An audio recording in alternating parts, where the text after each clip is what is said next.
Konstantin, your colleagues just mentioned about resistance of the West, of America, resistance to objective processes happening today. But is the dialogue possible that Mr. Glaziev mentioned? What is the condition of the dialogue?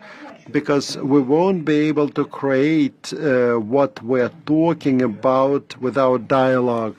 Well, with the dialogue, I would like to remember de Gaulle says that Anglo-Saxons are funny people. First they ask you, then they talk you into something, then they threaten, then they attack, and then they start talking to you after you survived all that. So I think they will be talking at some point.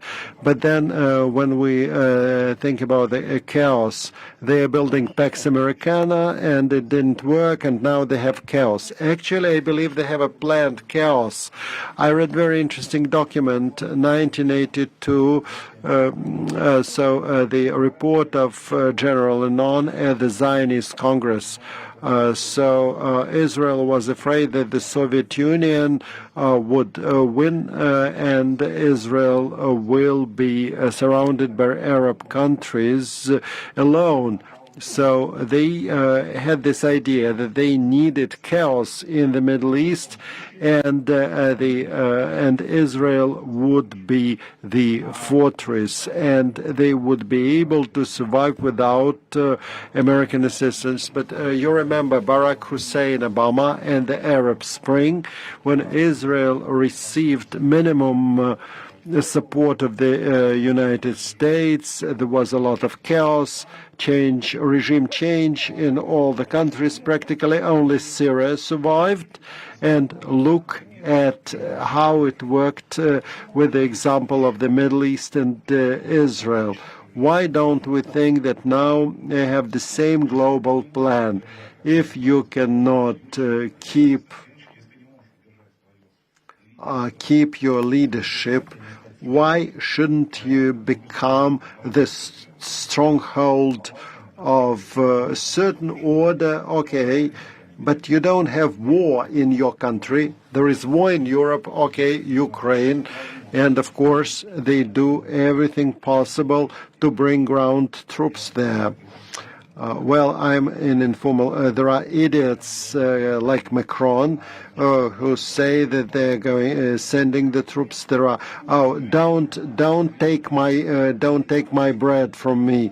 Macron today, a couple of years ago, said that he created the coalition of countries that are sending troops. Let him do something in Mali if he is such a great warrior. They have a war in Europe, and they want to bring there. It's a plan to get Europe involved and get weaker Europe, weaker euro as a currency, and dollar is the main instrument of hegemony. Taiwan. So that will be continuation of the policy of chaos. What happens in Africa?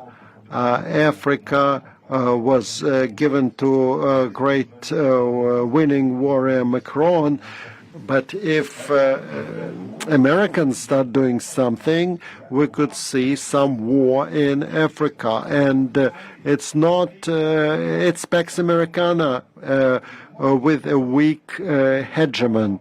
So a weak hegemon with a bad situation all over the world is making the situation tolerable for inside the country.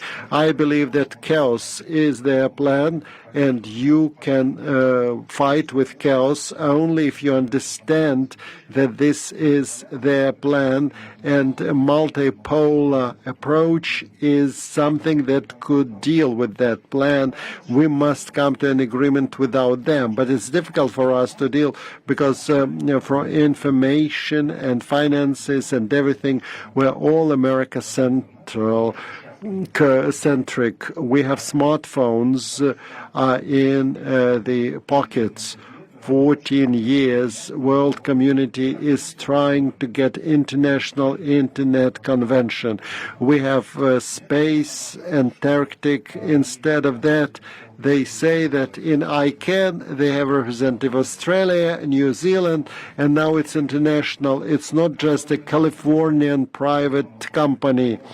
Internet belongs to them, and they are in control of that. And we use internet, and we are colonized from the information point of view.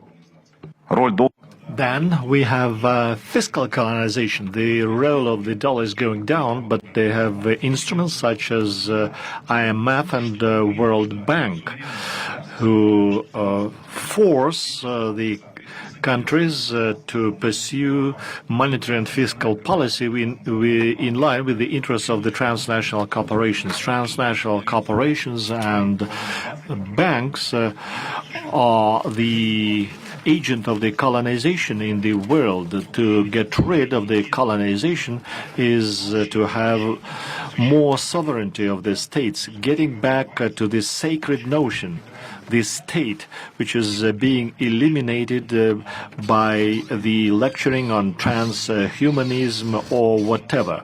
What is important that they say that we allegedly have a civil society which is more important than state, and state is evil. No, state is good, and it's only the state that can safeguard its sovereignty. Of course, such a large state as China or Russia can safeguard its internet. We started it, but even small countries, small states could repulse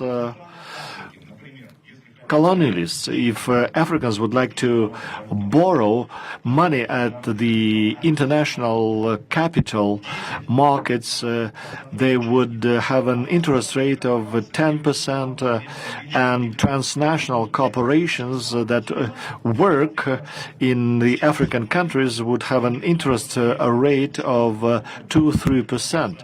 How come the investors are prepared to buy the debts of the transnational companies cheaper, with a cheaper rate? And that's how the system works. So sovereignty of the states is the correct answer to the financial and information colonization of the current world. And 3, the formats of governance is the legacy of colonialism. 2 major largest colonies, France and UK, collapsed, and if the Soviet Union has been helping, the countries of the people's democracy has emerged, and if the English colonized the countries, and after the decolonization, monarchies emerged.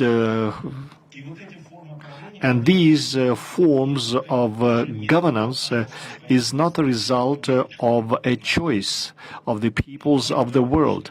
In this situation, we are still in under the yoke of the West. I am talking about Africa because the whole continent was colonized. So, take Africa, for example. The boundaries that were established, the governance system does not correspond to the history or social connections and ties in these countries. So we expect that there will be polycentricity in the 21st century, because the world order right now begets chaos, and no matter what we do, it will be much better than the imposed chaos, because it's the worst. The large war, whether it happens or not, will be because of them. After the war, or avoiding the war, we will build the world against the will of the hegemon.